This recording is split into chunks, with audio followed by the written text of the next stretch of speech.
श्री शिवाय नमस्तुभ्यं भक्तो हर हर महादेव। जैसे कि हम सभी लोगों को पता है कि 16 मई को है वैशाख महीने का गुरुवार और इस दिन है गुरुवार के दिन नवमी तिथि।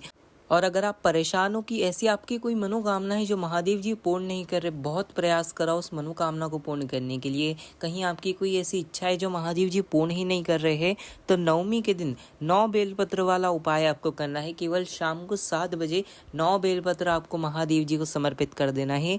जो भी मनोकामना होगी महादेव जी पूर्ण कर देंगे और आपके परिवार को हमेशा खुश रखेंगे इस उपाय से। तो आइए हम सभी लोग इस उपाय को जानते हैं। ये उपाय मैं आपको पूज्य पंडित प्रदीप जी मिश्रा जी की क्षमा पुराण कथा से ही बताऊंगा। आइए हम सभी लोग इस उपाय को जानते हैं। इस वीडियो में मैं आपको 2 उपाय बताऊंगा, दोनों उपाय में से आप कोई भी एक उपाय कर सकते हो। ठीक है, जो पहला उपाय होने वाला है वो आपकी मनोकामना के लिए होने वाला है। अगर आपकी ऐसी कोई मनोकामना है जो महादेव जी पूर्ण नहीं कर रहे, तो यही वो 9 बेलपत्र का उपाय है जो आपकी मनोकामना पूर्ण कर देगा, है ना। इस उपाय को कैसे करोगे? आपको जरूरत पड़ेगी 9 बेलपत्र की, जो कहीं से कटी फिटी ना हो, सुंदर सी 9 बेलपत्र हो, ऐसी हमें 9 बेलपत्र लेना है ना। 9 बेलपत्र लो। अगर 9 बेलपत्र आपको नहीं भी मिलती है ना, तो आप चले जाना शंकर जी के मंदिर में, शंकर जी से वो 9 बेलपत्र मांग लीजिए और अपने घर वापस ले आइए। ऐसे आप 9 बेलपत्र ले सकते हो, है ना। 9 बेलपत्र ले लो, साथ ही साथ ले लो 1 लोटा जल, एक तांबे की कलश के अंदर जल भर लो। अगर नहीं, आपको जल नहीं लेना है तो कोई बात नहीं, अगर 1 लोटा जल लेना है तो ले सकते हो, अगर नहीं लेना है तो कोई बात नहीं। आप वो सिर्फ केवल 9 बेलपत्र भी लेकर महादेव जी के मंदिर में पहुंच सकते हो। महादेव जी के मंदिर में 9 बेलपत्र लेकर पहुंचेंगे और अपना जो फेस है, अपना जो मुख है वो उत्तर दिशा की ओर करेंगे और जो पीठ है वो दक्षिण दिशा यानी कि नॉर्थ डायरेक्शन में महादेव जी के सामने जाकर बैठ जाएंगे। जो घर से हम 9 बेलपत्र लेकर आए हैं, 9 बेलपत्र को 9 स्थान पर हमें समर्पित करना है, यानी कि 9 अलग अलग स्थान पर समर्पित करना है। कैसे करना है मैं आपको बता रहा हूँ। देखिए, आपको जो पहला स्थान है वो भगवान गणेश जी का स्थान है। वहाँ पर अपनी कामना कहते हुए, साथ ही साथ श्री शिवाय नमस्तुभ्यम कहते हुए पहली वो बेलपत्र को समर्पित करेंगे भगवान गणेश जी के स्थान पर। दूसरी बेलपत्र भगवान कार्तिक जी के स्थान पर समर्पित करेंगे श्री शिवाय नमस्तुभ्यम कहते हुए, और जो मनोकामना है वो कहते हुए। तीसरी बेलपत्र माता अशोक सुंदरी जी के स्थान पर, वही सब कहते हुए। चौथे स्थान पर माता पार्वती जी के स्थान पर समर्पित करेंगे, वही सब कहते हुए आपको हर जगह पर समर्पित करना है ना। चौथी बेलपत्र आप ऐसे माता पार्वती जी के स्थान पर समर्पित करना। और आपको स्थान तो स्क्रीन पर दिख ही रहे होंगे, कौन सा स्थान कहाँ पर है ना। नाम तो लिखा ही आ रहा है स्क्रीन पर, आप जैसे ही देख ही पा रहे हो। तो बस ऐसे 4 जगह पर ये बेलपत्र को समर्पित करना। 5वीं जो बेलपत्र है, शंकर जी के ऊपर जो जलाधारी लटकी है जिसमें से बूंद बूंद पानी गिर रहा है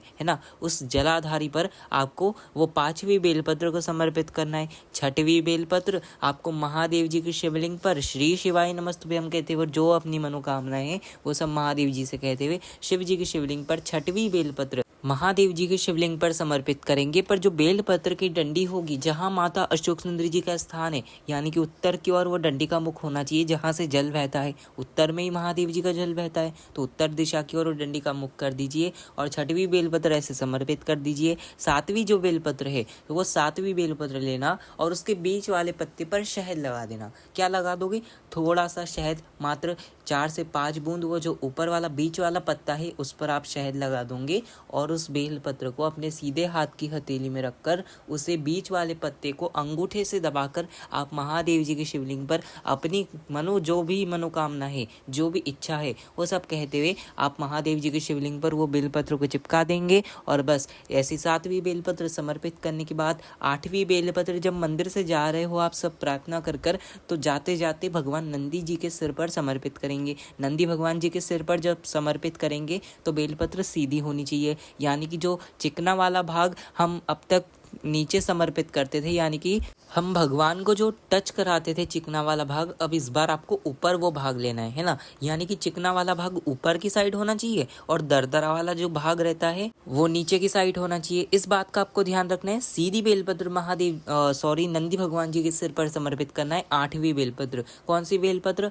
8वीं बेलपत्र। अब 9वीं बेलपत्र जब मंदिर से बाहर जा रहे हो, दोनों में से कोई भी साइड पर चौखट पर अपनी कामना कामना कहते हुए, साथ ही साथ श्री शिवाय नमस्तुभ्यम कहते हुए बेलपत्र को समर्पित करेंगे। महादेव जी से चौखट पर बैठकर जो मनोकामनाएं कहेंगे, और चौखट पर जो मिट्टी है, थोड़ी सी आपको मिट्टी दिखेगी, भक्तों की रज आपको वहां पर दिखेगी, तो बस उस रज को अपने सिर पर लगाकर महादेव जी से कामना कहना कि महादेव जी मेरी कामना को पूर्ण करिए। बस इसी कामना से मैं आपका ये उपाय कर रही हूँ, तो इस मेरी मनोकामना को पूर्ण करना। तो बस ये था गुरु जी का उपाय। आपको बस इतना कर कर आ जाना है, जो भी मनोकामना होगी महादेव जी अवश्य पूर्ण करेंगे, है ना। तो ये था गुरु जी का पहला उपाय, जो कि आज की इस वीडियो में हम सभी लोगों ने जाना। अब जानेंगे हम सभी लोग गुरु जी का दूसरा उपाय, है ना। अगर आपका ऐसा कोई काम है जो बहुत दिनों से अटक रहा है, जो आप पूर्ण करना चाहते हो पर वो पूर्ण ही नहीं होता, कोई मनोकामना है जो पूर्ण नहीं होती, आपको ऐसा लग रहा है कि काम होने में समय लग रहा है,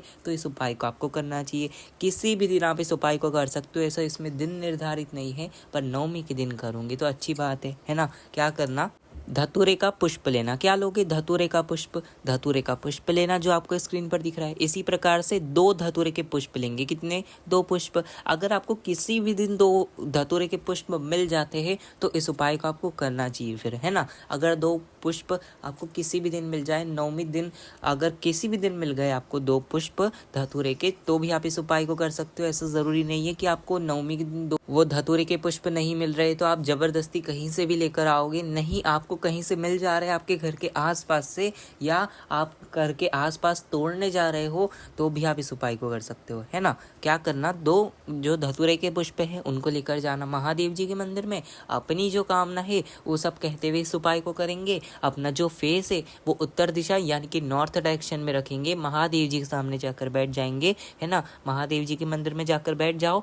और जो शिवलिंग है, जो भगवान शंकर जी का शिवलिंग है, उस शिवलिंग में आपको 2 स्थान पर इस धतूरे के पुष्प को समर्पित करना है अपनी कामना कहते हुए। जो पहला स्थान है वो माता अशोक सुंदरी जी का स्थान है। वो माता अशोक सुंदरी जी के स्थान पर पहला धतूरे का पुष्प अपनी कामना कहते हुए महादेव जी की जो जलाधारी है, जहाँ पर माता अशोक सुंदरी जी का स्थान है, वहाँ पर हम वो पहला धतूरे का पुष्प समर्पित करेंगे। और जो धतूरे की पुष्प की डंडी होगी, जो एक तरफ खिला हुआ भाग रहता है फूल का और एक तरफ डंडी होती है, तो डंडी का मुख उत्तर दिशा की ओर होना चाहिए, जहाँ से जल बह रहा है, जहाँ भगवान गणेश कार्तिक जी का स्थान है, उस तरफ उस डंडी का मुख होना चाहिए, है ना। महादेव जी की तरफ नहीं होना चाहिए। महादेव जी की तरफ केवल फूल का मुख जो खिला हुआ है वो होना चाहिए। इस बात का ध्यान रखना है। और पहला पुष्प आपको ऐसे समर्पित कर देना है। दूसरा पुष्प महादेव जी के शिवलिंग पर अपनी कामना कहते हुए जहाँ आप बैठे हो, यानी कि आप जिस दिशा में भी बैठे हो, वो जो फूल का मुख होगा वो आपकी ओर होगा। भले आप किधर भी बैठे हो, डंडी का मुख आपके सामने होगा, फूल का मुख आपकी तरफ हो जाएगा, है ना। इस प्रकार से आप महादेव जी को फूल समर्पित करो, और जो मन की कामना है महादेव जी से कहो, और बस महादेव जी से कहकर प्रार्थना कर कर वापस अपने घर पर आना। महादेव जी आपकी वो अवश्य मनोकामना को पूर्ण कर देंगे। माता अशोक सुंदरी सबसे छोटी बेटी है भगवान शिव जी की, और छोटी बेटी आप सभी को पता है कि पिता को कितनी प्रिय होती है। तो माता अशोक सुंदरी जी आपकी मनोकामना महादेव जी से कहेंगी, और महादेव जी आपकी सारी की सारी मनोकामना पूर्ण कर देंगे। तो बस यही थे गुरु जी के दोनों उपाय, जो कि आज की इस वीडियो में मैंने आप सभी को बताए। अगर आपको कुछ नहीं समझ आया हो तो कमेंट में पूछना, मैं आपको कमेंट में अवश्य बताऊंगा। आज की इस वीडियो में इतना ही। श्री शिवाय नमस्तुभ्यम। हर हर महादेव।